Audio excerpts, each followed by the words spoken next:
কথার হাতে হ্যারির দেওয়া চুড়ি দেখে অদ্ভুত কাণ্ড করলো অগ্নি। সম্পূর্ণ জানতে ভিডিওটিতে একটি লাইক করে প্রথম থেকেই দেখতে থাকো।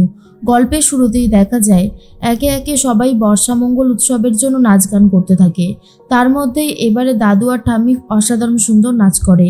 আর এরপর একে একে প্রত্যয় আর উঠেছে ঋতু, দুজন মিলে খুব সুন্দর ডান্স করছে, যা দেখার পর কথার একটু সন্দেহই হয়। আর বলে, কি ব্যাপার বলতো জুনি, আজকাল ঋতু কলেজে যাচ্ছে না, ঠিক মতন পড়াশোনাও করছে না, চাইছেটা কি, ও কি করতে চাইছো? আর তখনই জুনি বলে, কি জানি, আমিও তো বুঝতে পারছি না। এর মধ্যেই নূপুর আর ছোটকা দুজন উঠে ডান্স করে। সবাই খুব সুন্দর সুন্দর পারফরমেন্স করতে থাকে। এর মধ্যেই কথা চলে গেছে আর গিয়ে দেখে সেই কচু পাতায় ইলিশ মাছটা খায়নি অগ্নি, অগ্নির জন্যই রেখে দিয়েছিল। তখনই দেখে নিয়েছে পিসিয়া আর বলে, কথা, আমি জানি তোমার মন খারাপ হচ্ছে, এই কচু পাতার ইলিশটা নিশ্চয়ই তুমি অগ্নির জন্য রেখেছিলে। আসলে আমাদের অগ্নি না এরকম ছিল না, বড় হয়ে ও এরকম হয়ে গেছে। আমি জানি বড় বৌদি যদি ফিরে আসে না, আমি জানি অগ্নি আবারও আগের মতন হয়ে যাবে, সেই হাসি খুশি অগ্নি যে পরিবারের সাথে সময় কাটাতে সব থেকে বেশি ভালোবাসত। সেরকম দিন আসতে আর বেশি দেরি নেই। ধৈর্যের ফল মিষ্টি হয়, তুমি তো নিশ্চয়ই জানো। একদিন দেখবে সব ঠিক হয়ে যাবে, শুধু সময়ের অপেক্ষা। কথা বলে, জানি না সব কিছু ঠিক হবে কিনা, তবে একটা জিনিস শুধু জানি যে একদিন হলেও পাচক মশাই তার মাকে ফিরে পাবে। এর মধ্যেই অগ্নি গিটার বাজিয়ে গান করতে শুরু করেছে, সাথে কথাও গান করতে থাকে, গলা মেলাতে থাকে, যা দেখবার পর ম্যান্ডির খুব রাগ হতে থাকে। এর মধ্যেই ছোটকা তখন বলে, উফ, জমে গেছে, দারুণ হচ্ছে পুরো ব্যাপারটা। এর মধ্যেই সব অনুষ্ঠান তো শেষ হয়ে যায়। অগ্নি রাগ করে ঘরে চলে যায়। আর কথাকে তখন নূপুর জিজ্ঞেস করে, কথা, তোমার সাথে না একটা কথা ছিল, বলবো? নূপুরের কথা শুনে কথা বলে, হ্যাঁ হ্যাঁ কাকিয়া, বলো না, কি বলবে? নূপুর বলে, আচ্ছা, তুমি ওই হ্যারির সাথে কথা বলছিলে না, এই হ্যারিটাকে বলবে? তখনই কথা বলে, এই মরেছে রে, হ্যারি কে সেটা আমি এখন কি করে বলি? তখনই ছোটকা চলে এসেছে। ছোটকা অনেক জামা প্যান্ট কিনে নিয়ে এসেছে।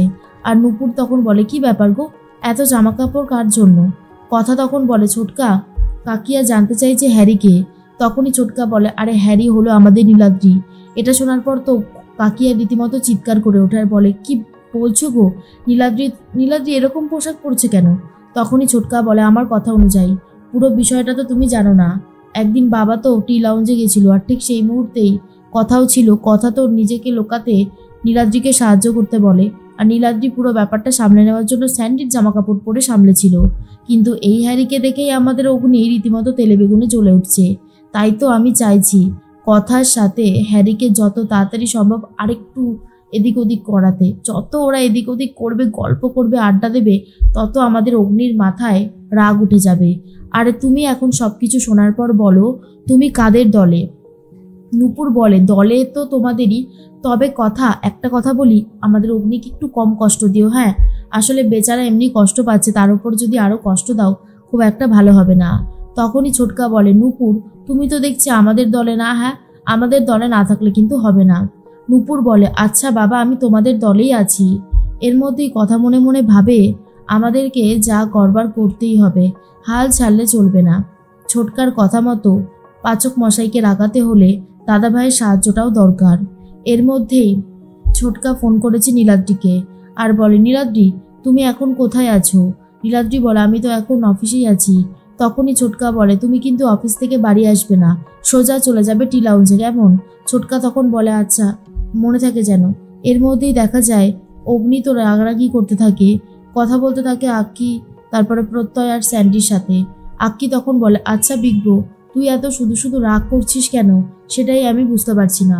অগ্নি তখন বলে, শুধু শুধু, এটাকে শুধু শুধু মোটেও বলে না, জানিস তো, এই যে কথা হ্যারির সাথে দিনকে দিন আলাপ জমিয়েই চলেছে, এই ব্যাপারটা আমার মোটেই ভালো লাগছে না। কে ওই হ্যারি যে এরকম বাড়াবাড়ি করবে? এই বাড়াবাড়িগুলোকে কি আর মেনে নেওয়া যায়? তখনই আক্কি বলে, আচ্ছা, আমাদের কথা যদি হ্যারির প্রেমে পড়ে হ্যারির সাথে যায়, তো তোর এত অসুবিধা হচ্ছে কেন? অগ্নি তখন বলে, কারণ আমি জুনিয়র কথার দায়িত্ব নিয়েছি, তাই জন্য। তুই জানিস, ছোটকা বলছিল কে যেন, হ্যাঁ, মানে ম্যানেজার হয়ে মালিকের বউকে নিয়ে পালিয়েছে। এসব শুনে কি আর ঠিক থাকা যায়?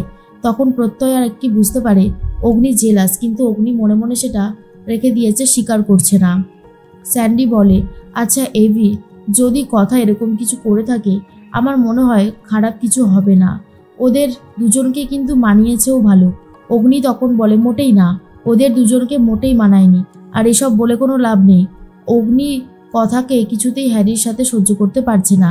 এদিকে কাকিয়া বলে জানো তো কথা, অগ্নি যে রাগ করছে অগ্নি নিজেও বুঝতে পারছে না যে ও তোমাকে কতটা ভালোবেসে ফেলেছে।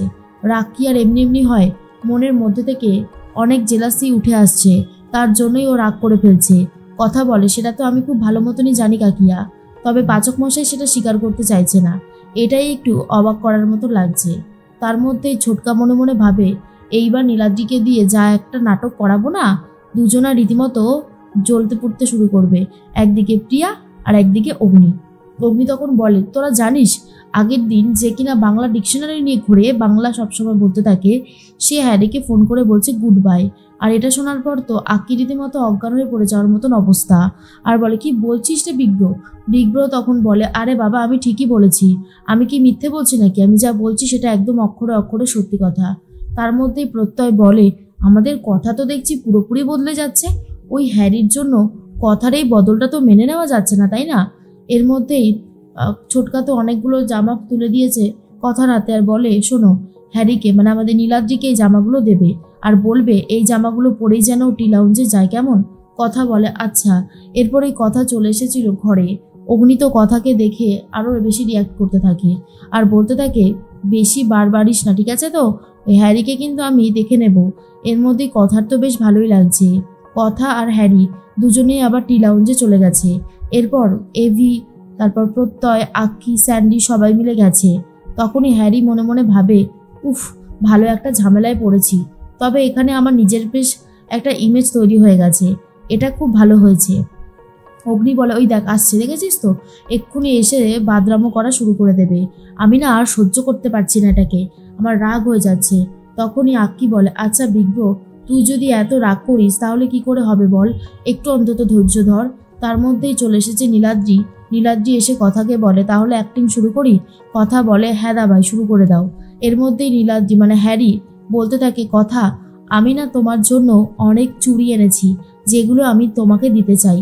কথা বলে সত্যি হ্যারি, তুমি আমার জন্য চুড়ি এনেছো? এটা তো অনেক ভালো কথা। আর ঠিক তখনই হ্যারি মানে নীলাদ্রি কথার হাতে চুড়িগুলো পরিয়ে দেয়, যা দেখবার পর অগ্নি প্রচণ্ড রেগে যায়। এরপর কথা বাড়ি ফিরে যেতেই অগ্নি বলে তুই হ্যারির দেওয়া চুড়ি পরেছিস কেন? এনাফ ইজ এনাফ, এক্ষুনি খুলে ফেল, আমি আর সহ্য করতে পারছি না। কথা বলে পাচক মশাই, আপনি আমাকে ফলো করছিলেন, হ্যারির দেওয়া চুড়ি যদি আমি পরি তাতে অন্যায়টা কি হয়েছে? আমি তো সেটাই বুঝতে পারছি না। তখনই অগ্নি বলে সেই কৈফিয়ত আমি তোকে দেব না, চুড়িগুলো খুলে ফেল। আর এই অগ্নির জেদ দেখে কথা আরও বেশি খুশি হয়ে যায়।